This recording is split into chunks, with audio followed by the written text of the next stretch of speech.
নমস্কার।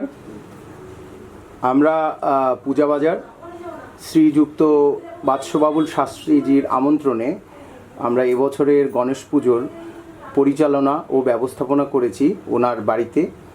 আজকে বিসর্জনের দিন, একটু পরেই গনুবাবুর বিসর্জন হবে।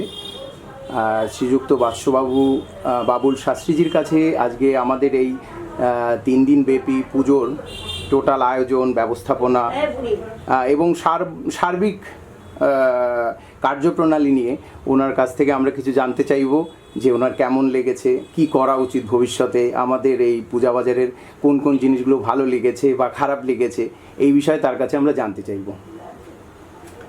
নমস্কার।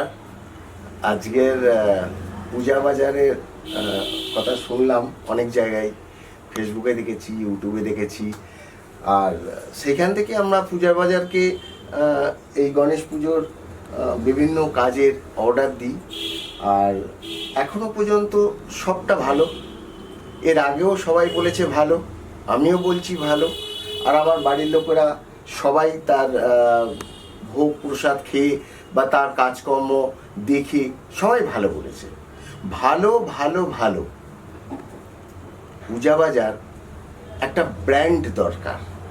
এখানে পূজাবাজারের মালিক নীলাদ্রি চক্রবর্তী নয়, কিন্তু পূজাবাজার ব্র্যান্ড আসবে, সেইটা দেখতে হবে। আজ থেকে 5 বছর, বেশি দিন না, খুব বেশি নয়, অনেক কম্পিটিশানের মধ্যে তাকে বেরোতে হবে, তাকে চলতে হবে।